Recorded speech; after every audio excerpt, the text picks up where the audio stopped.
Hello, Auburn family. This is your boy, Jason Campbell, your host of On to Victory podcast here with our Auburn Collective. We had a great show for you today. We're excited to bring on, one of our special guests, my co-host, Jason Caldwell, who everyone knows so well, who covers a lot of Auburn sports, and the man on the campus, as I call him, is also going to be chiming in here as today. And guys, we got a great show for you. And we don't want to make our coach wait too much longer because he's a guy that has a lot to do. And I'm sure he has other plans, but he feels special to come on here with you. So I'm going to bring in Coach Brent Crouch. How we doing, Jason and Jason? Hey, doing pretty good. Doing great. We're doing great. We appreciate you joining us. Thanks for having me. Excited to be here. So, Coach, a little bit about your background. I understand you was at USC for a long time. You actually played yourself in beach volleyball. You also coached. You also played indoor volleyball. And, personally, I kind of enjoy, when I lived out in California for 2 years, the weather. I know you don't get the same weather here, so you probably don't get a chance to get into beach volleyball. But talk about the main difference between the two.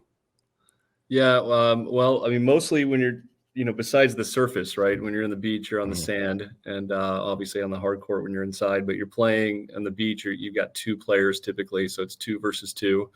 At the higher levels, one of those players are blocking, the other one's playing defense behind the blocker, and it really challenges you to be an all-around volleyball player. You've got to pass and set and hit and do everything. That it's not specialized very much. And indoor is, you got 6 on a side, and you've got people that are just like other sports, basketball or football or baseball. You have people that are specialized in certain ways. So you've got a setter indoor, and they set every pass to hitters. So they're kind of like the quarterback.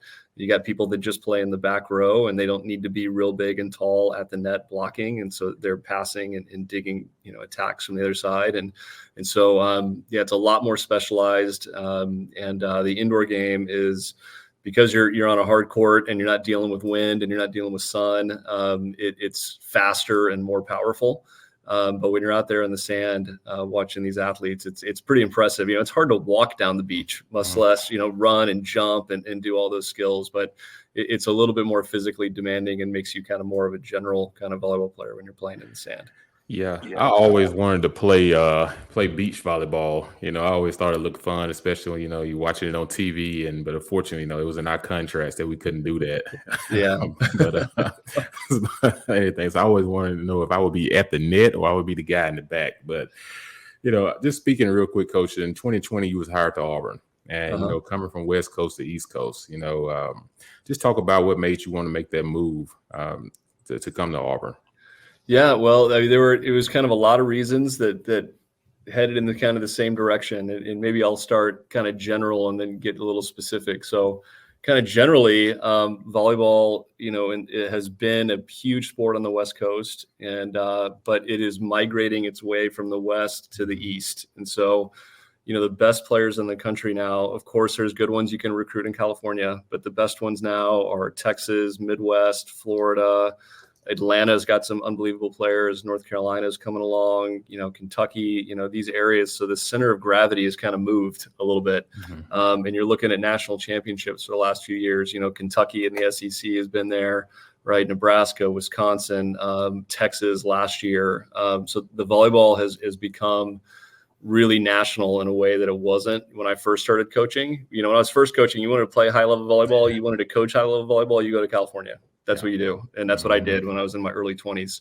But now it's just different. The conferences are different. Of course, I wish I could say I could predict what was going to happen with the SEC and the Big Ten, but I did know the Pac-12 was kind of in trouble a little bit. And then we've seen that, right? USC and UCLA have left, and Texas, OU joining the SEC. It's just different. The level of everything in the SEC is just through the roof. And I wanted to be a part of that. And I just, frankly, I like building, and you can't build though, unless you got a place you can build, right? I mean, you can't just go to the middle of nowhere and build a national championship team, but you can at a place like Auburn that wins national championships in other sports, and has a national brand and is ready to kind of put some money into volleyball and do it. And our previous athletic director, Alan Green, was on board with that, wanted to do it. And John Cohen, is pushing us in the same direction, and that's fantastic. So, USC won 6 national championships in the history of the program, but the last one was 2003. And the last ones have not been out on the West Coast. They just, like I said, Texas and Kentucky most recently. And then finally, kind of personal note, I've got 2 little kids, and they're 5 and 7, and raising them in Auburn, Disneyland, right, was in LA, but like we couldn't go to Disneyland. It's like 3 hours away, right? In the traffic. So, here they're, they're going to all the games. They're high-fiving Aubie. They I'm 10 minutes from my house. So I was working traffic. a lot of my other jobs, but I work just as much now, but I'm not in the car, and so that's pretty cool. So those are some of the reasons. That's great. That's awesome. Jason, I'll let you go ahead and chime in. Yeah, Brent, you talked about the kind of the way the game has changed, and it's kind of softball has kind of done the same thing, where it was all a West Coast game for a while, and now it's moved to. How much have you seen that develop from the club perspective? Because I know volleyball is a club game, and people think about that in terms of AAU basketball for basketball and travel ball and baseball and softball, but for volleyball as club teams, have you seen that growth in the Southeast? Is that one of the reasons why? Yeah, absolutely. When I was out, first was out in California. I started coaching club before I was doing college. It was like 2000, I guess, 2001, and we were beating up on Texas teams and, beating up on teams in the Southeast. And then around 2008 or 9, all of a sudden you started seeing some of these clubs that were winning in areas that were not from California. So I just mentioned Texas again. that is just an absolute hotspot for recruits now. And now that we got the 2 flagship schools in the SEC, it's even better to recruit out of there. Same with Florida. There's a bunch of clubs there that are winning at a high level, and you're seeing it. Alabama, it doesn't have. We really need the population to be higher. We were only 4 or 5 million here, but it is moving in the right direction. There's some good clubs in Birmingham, and another one down in Mobile that's doing really well. So yeah, we're absolutely seeing it. You're right. The club stuff started before it started getting better in college, right? And that's how it goes. Right? All of a sudden, you can recruit kids when they're 12 and 13 out of Texas or Florida or Atlanta, and you just weren't doing that before because they weren't there. And so yeah, there's a lot of room still to grow though in the Southeast, and that's exciting. You mentioned Texas, played at Texas A&M with Texas A&M. And then you've been on the West Coast. You talked about 2 hot spots for volleyball. How valuable is that to recruit to Auburn because of the connections that you've made throughout your career? Oh, it's great. One of the biggest and best clubs in Texas, Skyline. I was roommates, with the directors of that club. The one I was just actually at Houston at a different club. It's actually under the Skyline umbrella. And, the 2 folks that are running it now are both Texas A&M grads, where I went. So absolutely, it's just, I'm sure it's like that in every other sport. You need the brand to recruit to, you need to be winning, but you need the relationships. And that's been great to be from that area. And we've got connections kind of everywhere now, at this point. And our roster is all over the place, right? It's Minnesota, Virginia, Florida, North Carolina, Minnesota, Colorado, all over California. Got an LA player, our setter, Jackie Barrett. So it's you can go national now, and Auburn's a national brand, so we can bring them here.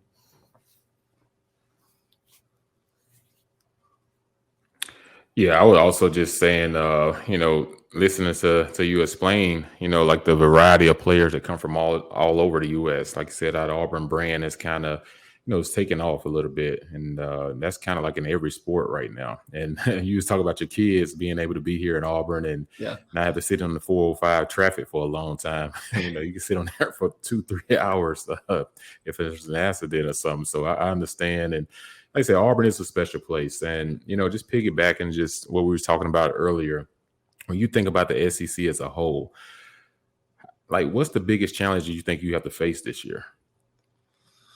Well, the conference is just every year it's getting better and better. So we've got, a young roster. We started 6 freshmen this last year. And on the one hand, that's very exciting, because we've got a foundation that's going to build the next few years. But when I look at, where are we going to finish next year and can we keep going up?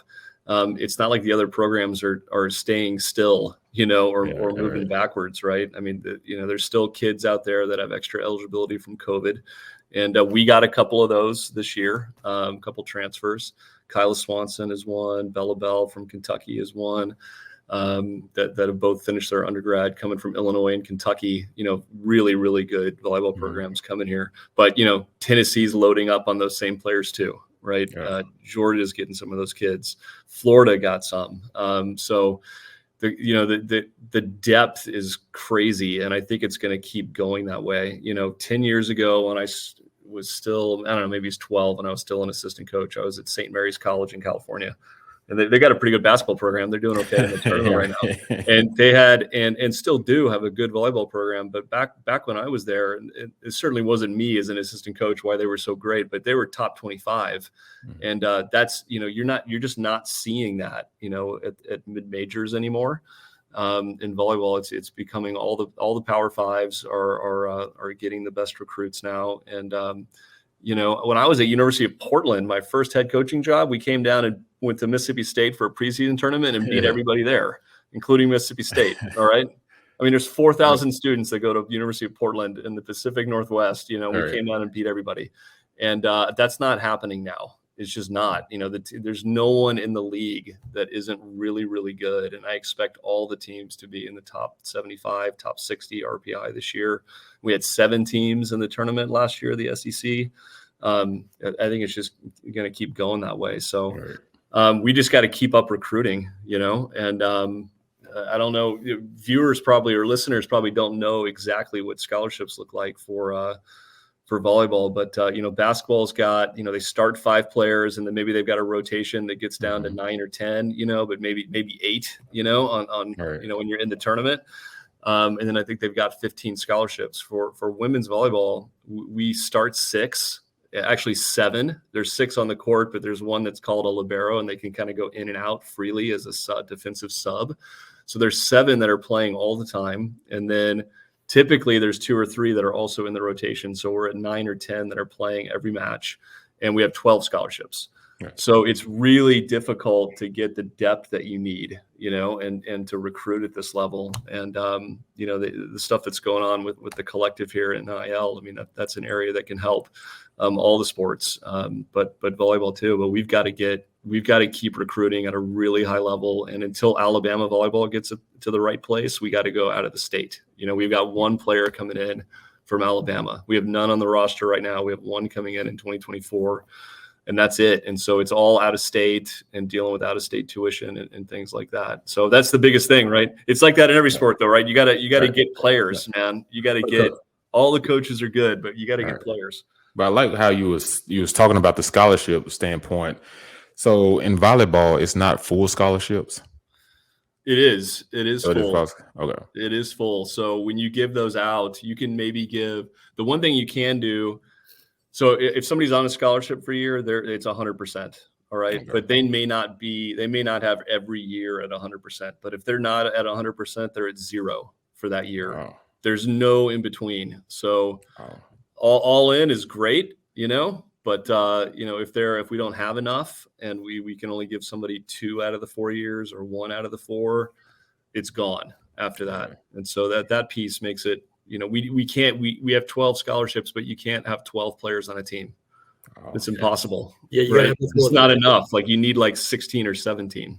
Yeah. I'll say what is the roster size? What's the normal roster size? What's your roster size for volleyball? Yeah, we're going to be 17 this fall, and I think the average is right at 17 to 18 in the NCAA. So you have five walk-ons that will be full walk-ons for a year then. Yeah, at least a year. Most of them, that are not getting the 4-year are like 2 years max, and some of them are at 1. Yeah, you try to go, hey, a couple of years, stick with us, and then maybe by year 3 we can find a scholarship for you if you continue to progress. Those kind of things. Yeah. Those kind of things. Yeah.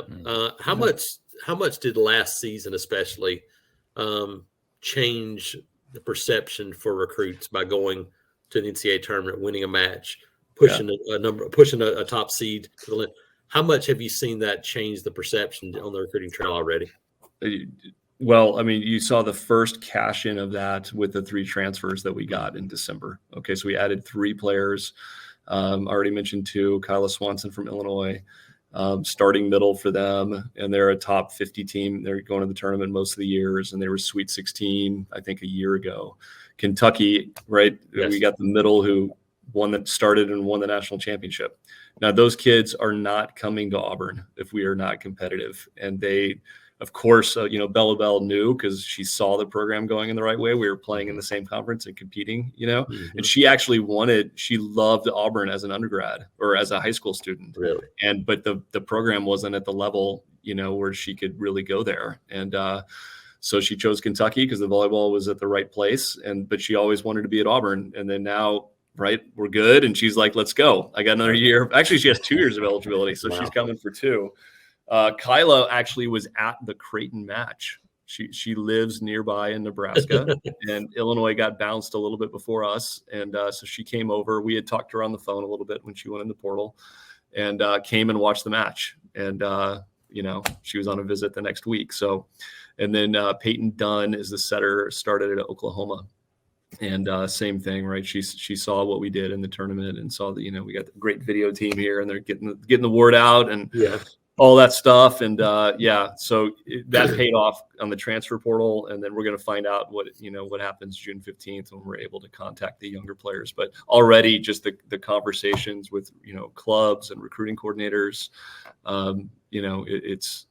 we're going to be in the mix with the right level kid. Yeah, Coach, and you can understand the landscape of college sports have changed when it comes to the student athletes, and they're in different things in the NIL standpoint of it. Everyone's still trying to learn what is NIL and everything. But talk about, NIL can't affect our students until they're assigned with us and on campus. And how does NIL can play a role to helping our student athletes that's part of the volleyball program that are here?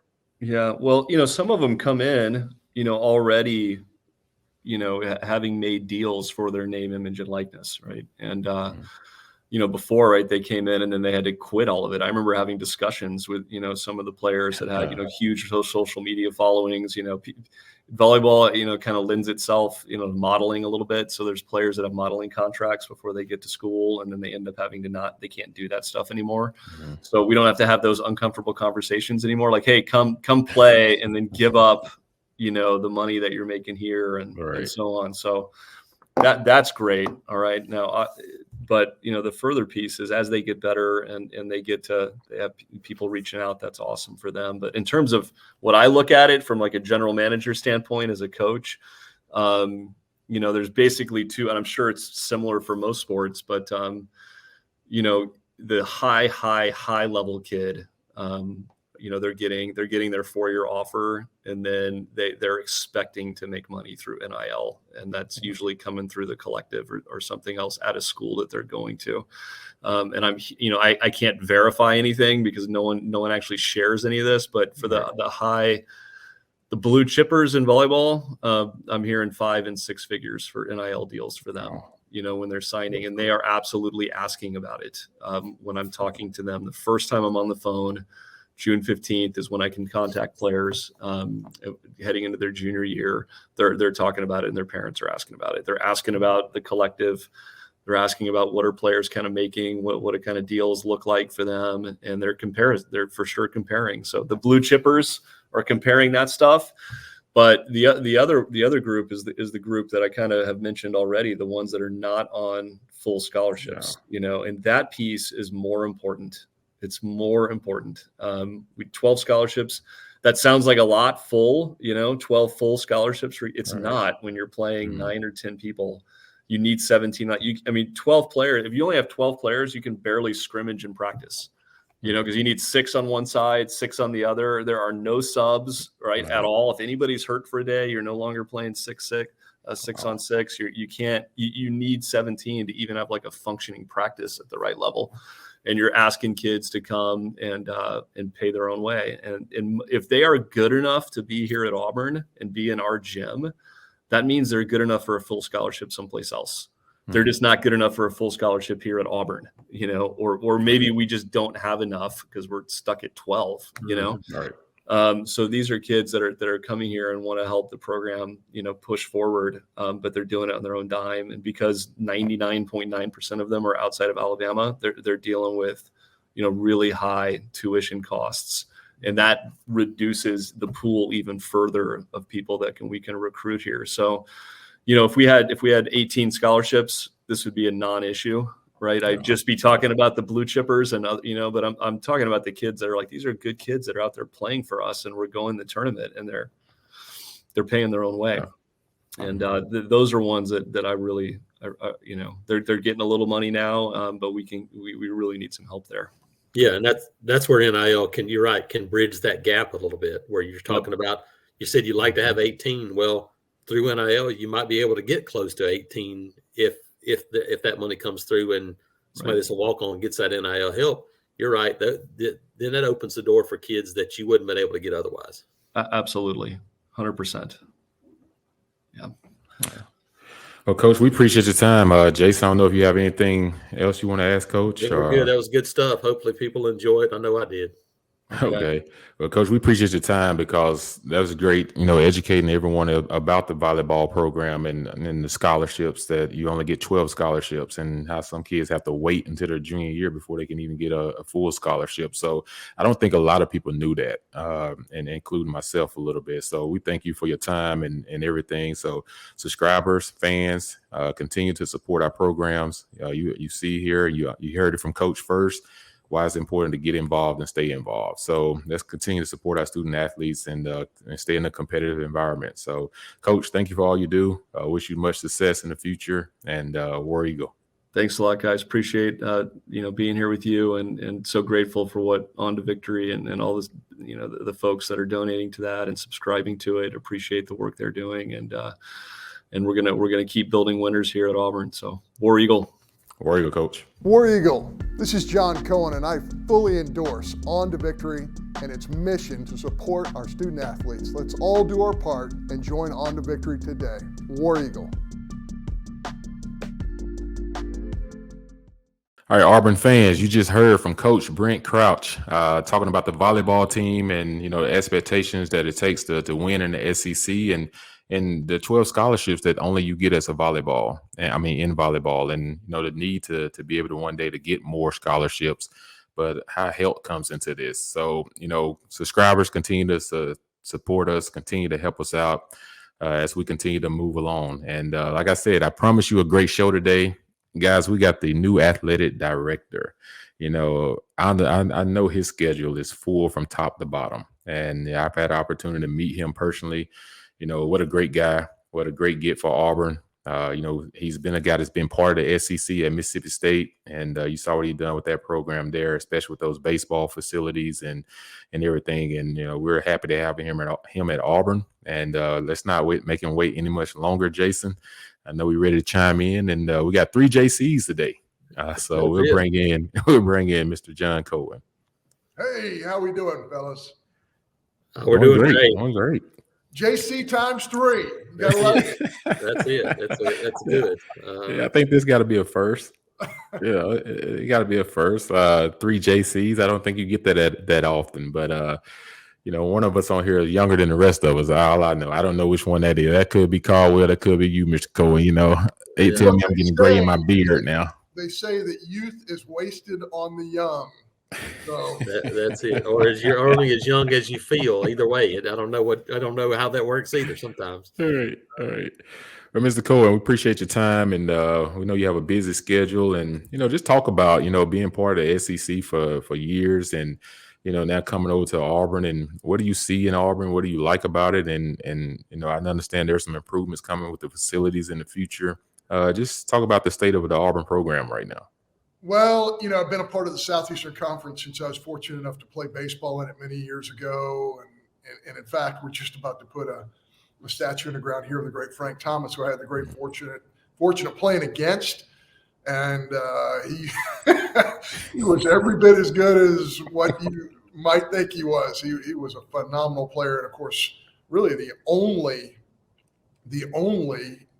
Hall of Famer in the history of the Southeastern Conference, which is kind of amazing in and of itself. But the transition to Auburn has been tremendous. I really enjoyed my time at Mississippi State. But what an incredible opportunity here at Auburn. And the Auburn spirit, as both of you know, and I'm new to the Auburn spirit, but the Auburn spirit is something that just overwhelms you. You know, Jason, my first game here was a Texas A&M game, and just to be a part of that and see, you know, an environment that was, you know, an SEC championship type of environment, and not discrediting the players that played in that game, but you had 2, 3, and 7 teams playing, but the environment was like you had 2 undefeated teams playing. So that was my first introduction to the Auburn spirit, and it hasn't slowed down since that moment. And I just feel privileged to be part of it. Yeah, I remember that game, the A&M game. It was, you know, everyone's looking around just like, guys, like we do feel like an undefeated season, but it just was a change of, you know, sometimes change is needed. And that was just, you know, definitely evident in that situation with Cadillac taking over as head coach and the players kind of getting re-energized. When you look at our programs and everything from top to bottom, I understand a lot of people, you know, talking about some of our facilities is going to be improved throughout the next coming years. What are some of the ones that you see that are like right now that need to be high up on the list? Well, we certainly have some wants and some needs, and I'm working very closely with Dr. Roberts. You know, when you look across the board, you know, there's been a lot of discussion here at Auburn about the north end zone. We're going to have further discussion. You know, that's something that has always been noticed, and there are some needs there for sure. You know, on the boards we have future practice basketball facilities that need to be added on to what I think is the best, you know, arena in the Southeastern Conference, Neville Arena. But there are some practice needs for our men's and women's teams, and quite frankly, our volleyball teams that have to be addressed. You know, our soccer fields need to be addressed. We're just about to start a project in baseball. You know, Coach Butch Thompson's done such a great job, but I will tell you guys, I mean, currently our baseball facility is probably at the bottom of the Southeastern Conference, and we're going to do something about that. Just built a beautiful hitting facility over at softball, but we're going to do some things at softball as well. So there are a lot of needs, guys, but we have to go step by step, and we're going to work with our board. We're going to work with university officials. We're going to work with our architects, and we're going to make sure we do this the right way. And sometimes that means it taking a little bit longer when you want to do it the right way. All right, John, you're talking about the facility side of things, and obviously NIL has to factor in too. You've been the administrative side, coaching side, all those things. How do you balance the importance of both of those things? Because they're both needed. Obviously, facilities are important, NIL is important. How do you balance that? And I know that's probably one of the challenges of trying to make everything work together, isn't it? Yeah, I can't screw up names today. All I have to do is say the word Jason. Jason, that's it. You bring up a really interesting point for sure. I mean, there's only a finite amount of money, and our fans, our alumni, our donors have been so good to us here at Auburn University, and On to Victory is another great example of that. Certainly, you do have to balance that out because there are definite needs in terms of collectives, and On to Victory's done an amazing job with that. And what we're asking everybody to do is this: if you feel like On to Victory is a priority for you, we want you to help in that area. If you feel like if facilities are priority, we want you to act upon that as well. And I understand both sides of it. I understand that if you are somebody of my age, you might say, well, collectives and student athletes with name, image, and likeness opportunities, I just don't get it. Well, we might not get it at our age, but the issue is it's here and it's here to stay. Some form of this is going to exist forever. And a good friend of mine once said this, and I will say this to you guys.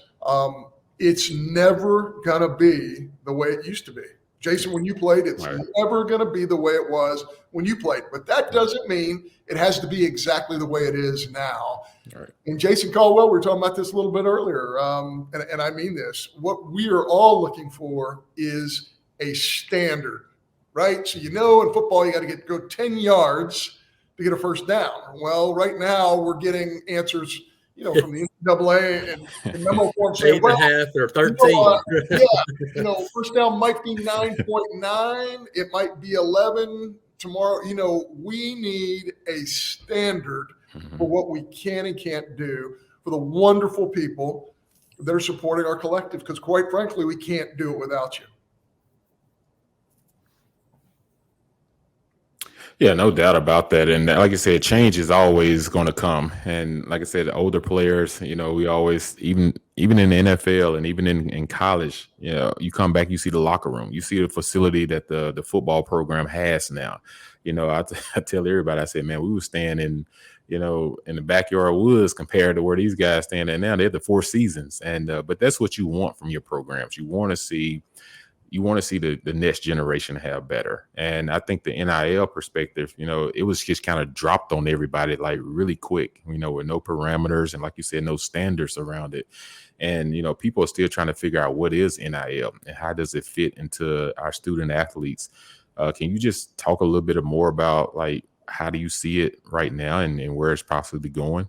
Well, Jason, first of all, I appreciate you saying that, because I feel the same way as an old baseball guy. Like, I look at the facilities around college baseball now, and I go, wow, Right. I mean, that's pretty significant. And you do want that for future generations. What I do know, Jason, is this: we have athletes who have needs. We do. And we have other athletes who might not necessarily have the same needs. We need to address all the needs of our student athletes. College, no matter if you're on scholarship or not, is an expensive proposition. We get that, and we know that our student athletes have value in an NIL market. But as long as it can't be directly done by the institution, we're going to have to rely on others. And again, On to Victory have been so good for Auburn, to Auburn. It's been an amazing situation that On to Victory has done. But with NCAA rules, the connectivity between an institution and a collective can only go so far. And that's what's difficult to explain to people on both sides of this, because we want to be fully supportive of this collective, because this collective is trying to help Auburn athletes, and we are all for that. But at the same time, we have to follow all the rules. We're going to follow all the rules, both NCAA, state laws, all those things. So it is a little bit complicated, but again, all we're looking for is a set of standards so that it doesn't matter, Auburn, Alabama, Georgia, everybody's on the same playing field. Everybody's competing the same way. And right now, unfortunately, it just doesn't appear that that's the case. I'm gonna shift gears a little bit. We talked a little bit about NIL and some of those things in the needs areas. When I talked to you early on about Auburn, you're a guy that knows SEC history. I want you to tell people your Auburn thoughts and some of those things that you thought about Auburn before you took the job, and maybe how that's grown and even matured now that you're on campus for a while. Yeah, Jason, I've always felt like Auburn had athletes that transcended their sports. Right outside my office here is a picture of Rowdy Gaines. I mean, you can't speak about the history of swimming in the Southeast Conference without Rowdy Gaines.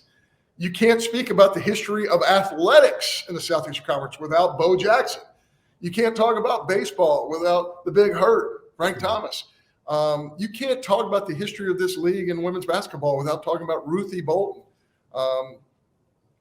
Without talking about Joe, who, by the way, I've enjoyed listening to our men's broadcast. I mean, we just had so many great teams, great athletes who have transcended sports. But again, I always go back to this Auburn spirit. And of all the places I've been, it's never been more palpable than it is on this campus. The will to win, the will to want to win championships. I've always read this, and now I completely understand it.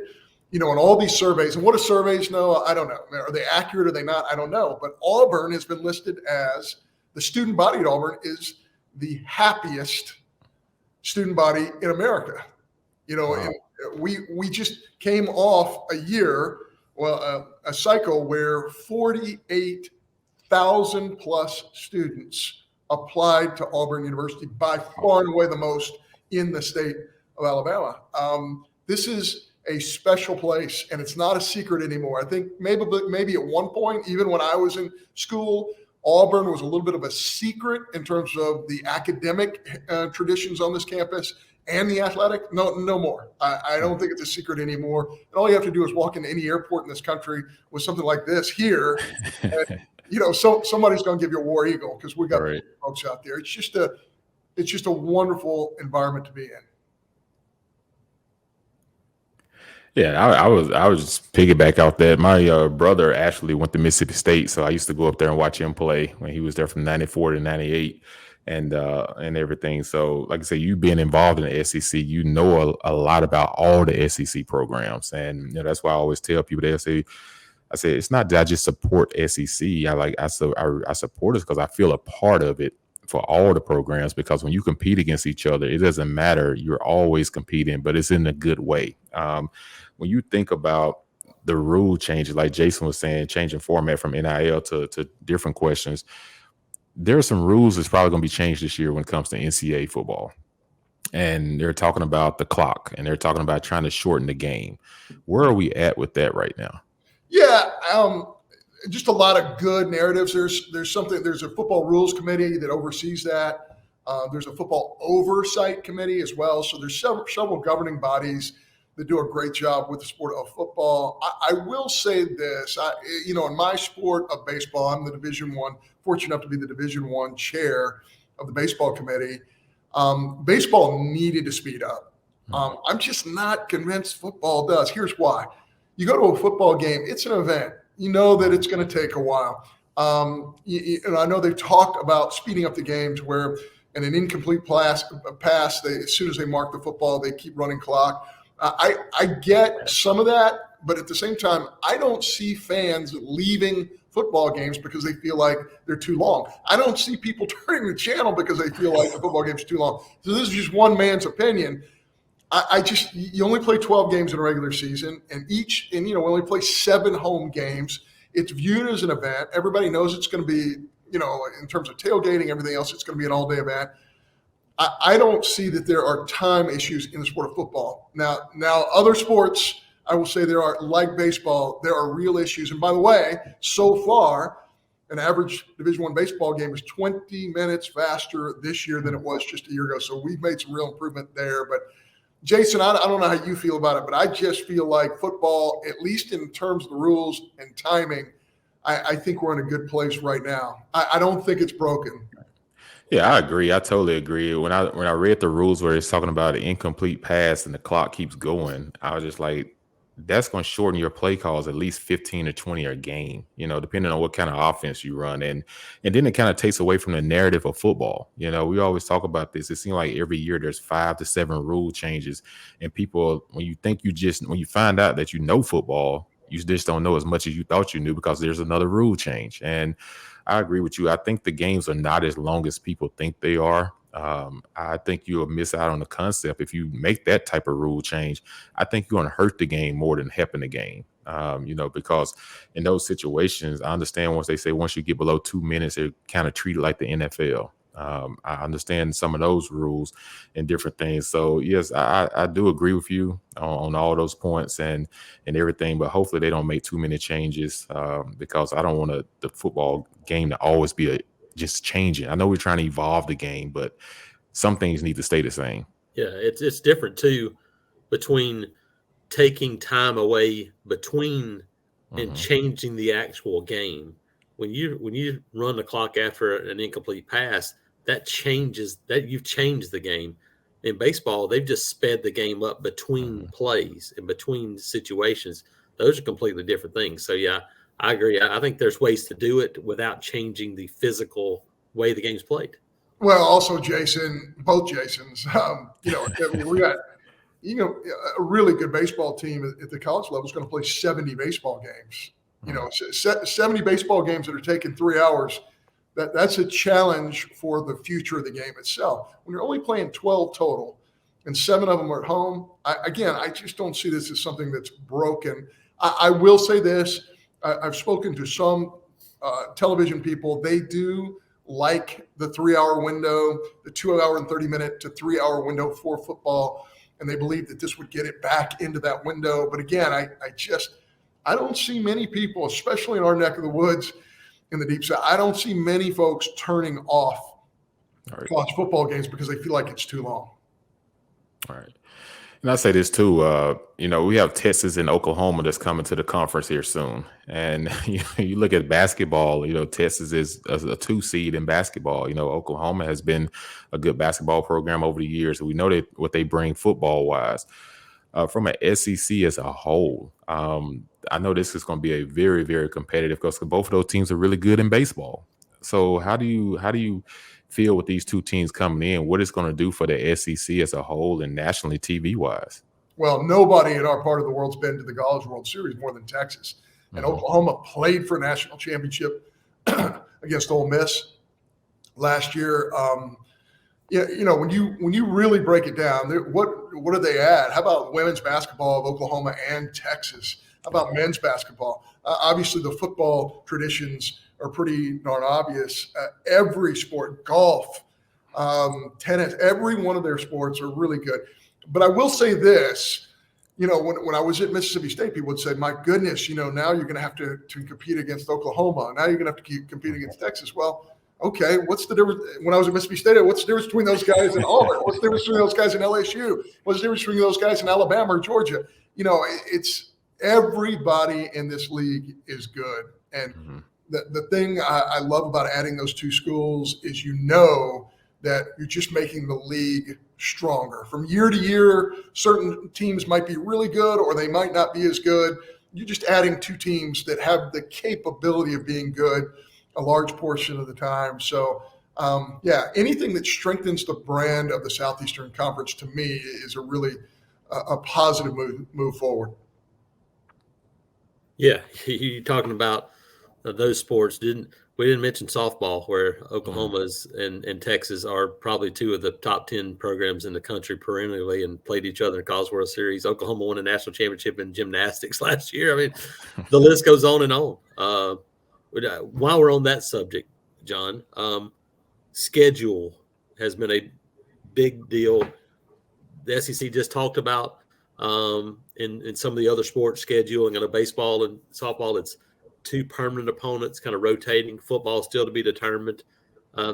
How much discussion has there been, in the league? Obviously, I'm sure there's been a lot just to try to kind of figure this thing out. Well, Jason, there's been a lot of discussion, mainly because if we go to a 9-game schedule, we got to eliminate a non-conference opponent in 24 now. Yes. Yeah, and our conference, the Southeastern Conference does a tremendous job with these things. I think by the time we get to Destin, which is one of our last meetings going into the summer, and that is a meeting with our football and basketball coaches, women's basketball coaches.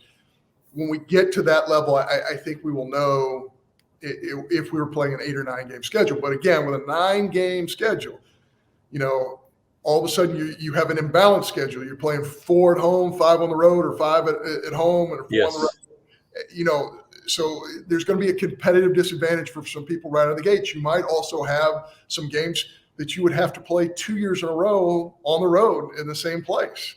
So conceivably with a 9-game schedule, it's possible. Don't get alarmed, Auburn fans. But it's possible.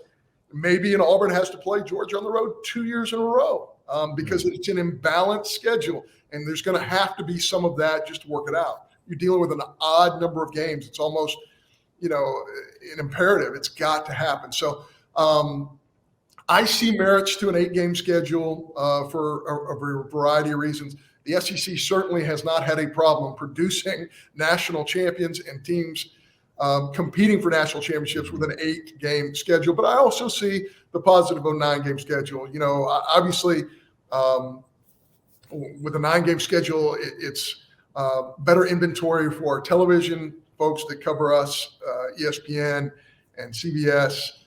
In the past, we'll move into ESPN starting in 25. But I really believe that there are good components to both playing an 8-game and a 9-game. Again, an 8-game schedule, if you're talking about an 8-game schedule, which is what we've been playing, it's not broken. It hasn't prevented the SEC from being highly successful. But maybe 9 games gives our fans in our stadiums a better schedule to watch in person. So, I can, both of them have merit, and Dr. Roberts and I are studying this all the time because we want what's best for Auburn University. Yeah, I know. Just quickly, the playoff, possible expansion in playoffs in football, does that allow, when you start thinking about going, hey, you can afford maybe another loss in here, does that maybe lend more towards, hey, 9 games is doable because it may not hurt you as much as it would have maybe in the past? Yeah, Jason, there are differing thoughts on that, and we're just not going to know until we go through it. Yeah. With a 12-team playoff, does the SEC consistently get a third, maybe a 4th team into the playoffs? You're just going to have to wait and see. Does a 9-game schedule affect that? Again, it's common sense to say if everybody in our league is playing a 9th game, 50% of the teams in our league are going to have a win, and 50% of the teams in the league are going to have a loss. So that one extra week is going to be a 50% winning percentage for the SEC. If that 1 week, that 9th week is definitely an out-of-conference game, then the SEC is going to probably win significantly more than 50% of those games. And what does that do overall to the power rankings? And there are many of them, Southeastern Conference, and how does that affect our ability to get the most teams into a 12-team playoff? We don't know the answer to these questions just yet. But I think in a 5-year window of scheduling, I think we will know and we'll be able to make better decisions moving forward. Well, that's awesome, guys. I tell you what, great conversation. Like I said, our fans, Auburn family, like I said, whether you're just a subscriber or whether you're just part of the Auburn family or whether you just love Auburn, this is why we participate. This is why, you get involved with everything that Auburn has going on. Our athletic director has taken out at least 30 minutes of his time to explain to everyone the rule changes and NIL and, just the format of the Auburn program. And we couldn't thank you enough for that, Mr. Cohen, and everything. So, we don't want to hold you up too much longer, but we just thank you for your time and want to give you a War Eagle. War Eagle. Thank you. JCs. Thank you. Yes, sir. Appreciate it. Thank you. War Eagle, everyone. College athletics is changing, and the Auburn family will respond. On to Victory is the NIL collective of the Auburn Tigers, and they're leading the way. I encourage everyone to go to ontovictory.com. Hey, Auburn family, let's continue to make a tremendous difference in the lives of these student athletes. War Eagle. War Eagle.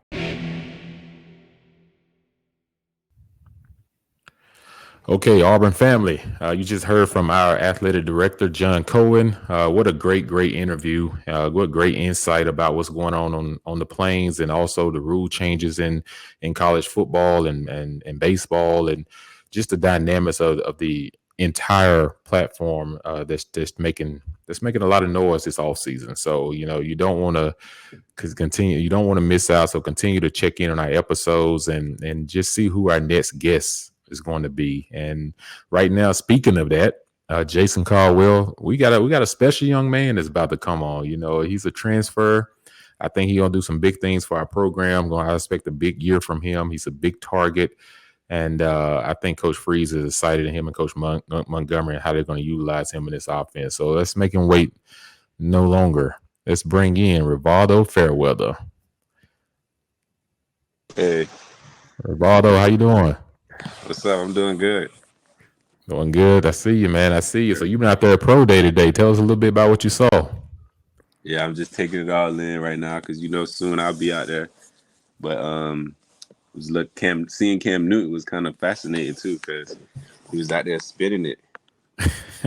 Yeah, he's a pretty big dude in person. I think a lot of people realize that.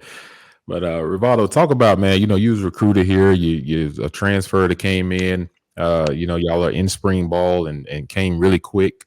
But just talk about, what you see so far and how you feel like you're fitting in.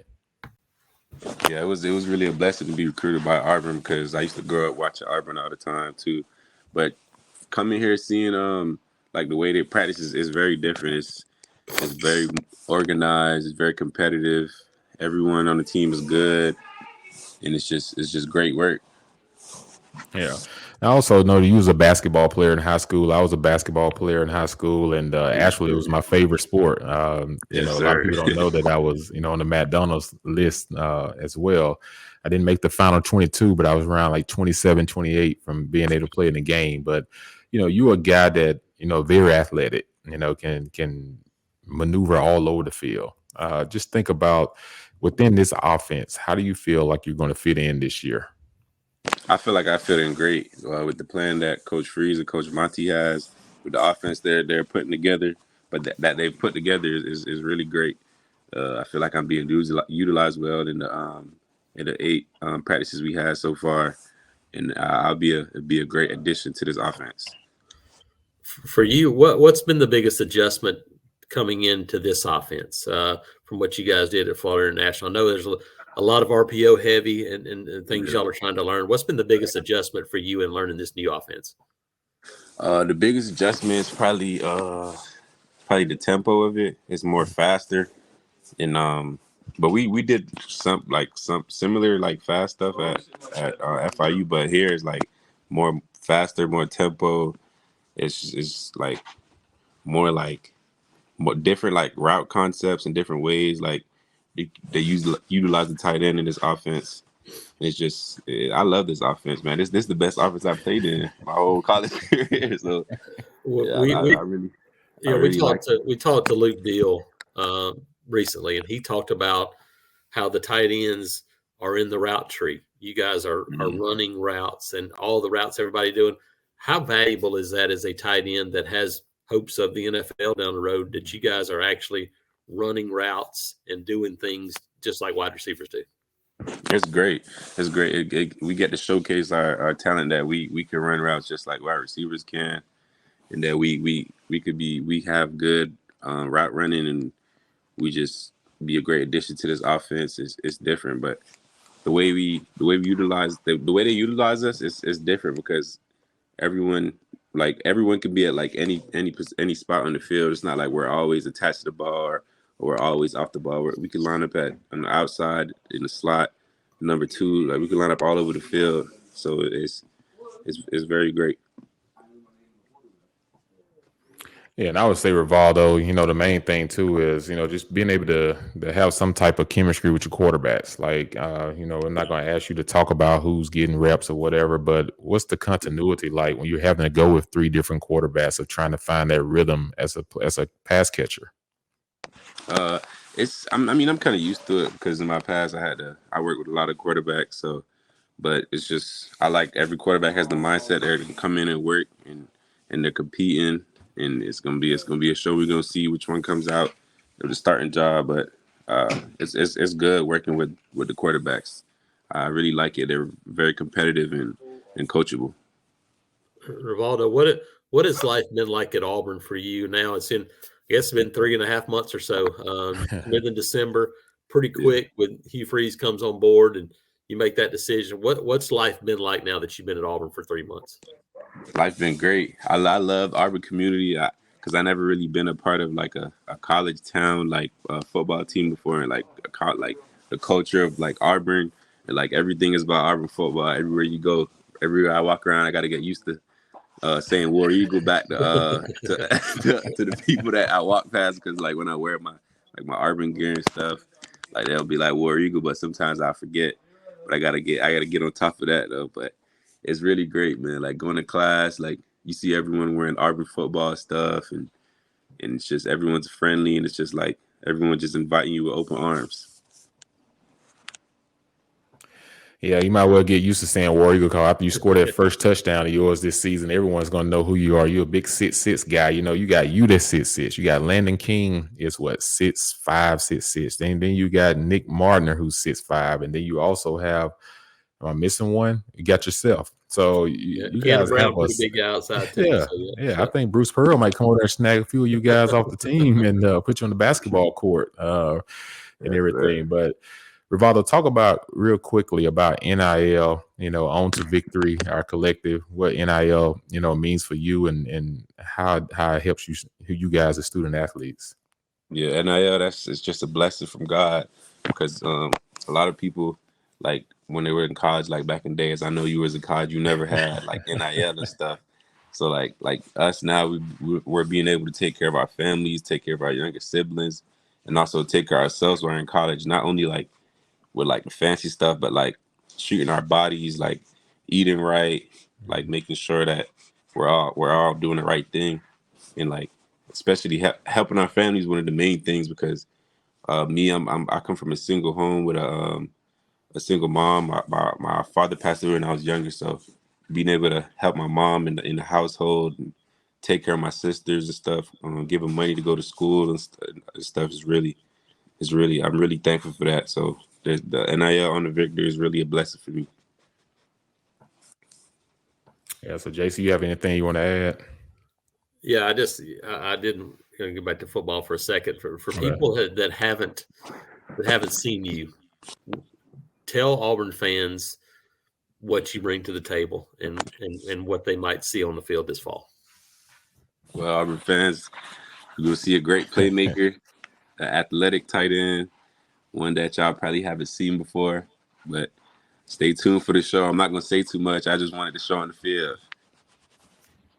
Well, I say this, buddy. I got 5 quick questions I'm gonna ask you. It's rapid fire questions, so you just give us a quick answer just to let the people know you a little bit. I want everyone out here to know who Rivaldo Fairweather is, so when he scores that first touchdown and everything, they can go crazy. So I'm gonna go ahead and hit you with the first one. What do you do to calm your butterflies before you compete in a game? I'll pray. Praying where it calms you down good. So I pray and talk to God. Okay. Do you have any rituals or superstitions? Rituals like before the game? Yeah, before the game. I know I always call my mom before the game, tell her I love her. She prays for me, and then I pray. And I have this necklace. It's of my dad. It's like I hold it in my hand, and like I'll just close my eyes and like just visualize myself making plays in the game and stuff. So yeah, I got a couple of rituals. And then like, when we run out the tunnel, I'll take a knee in the end zone and ask God for covering me and thanking God for blessing me to run out here. That's what's up. At what age did you start playing football?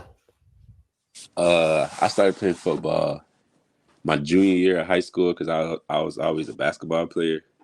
So that's what, like age, 15, 16? Yeah. Yep. Yeah. Yeah. So describe one word. What's one word to describe you? One word? Ooh. I'll say different. All right. Last one. We'll let you get out of here. Who is your favorite sports hero? My favorite sport hero? Yeah. Like, it can be basketball, football, anybody. Who's your favorite sports hero? It can be Michael Jordan, LeBron. It can be Steph Curry. It could be anybody. My favorite sport hero, I like Kobe. Kobe was like his mentality, the way he attacks the game. I really like it. All right. Well, everybody, that's Rivaldo, everybody, Fairweather. Thank you for coming on the show today, man. We definitely appreciate your time and chiming in, letting the fans, the Auburn family, everybody get to know you and learn a little bit more about you. So when they see you on the field making plays this fall, they'll have a little bit to go off. So we appreciate your time, man, and go enjoy, have fun. We wish you help for the rest of the spring and the season. So have a great year, and we appreciate you coming on, Rivaldo. Yes, sir. Appreciate it. Thanks for following up. Appreciate it. Yes, sir. War Eagle.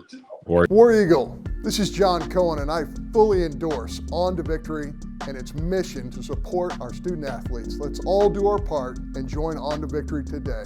War Eagle.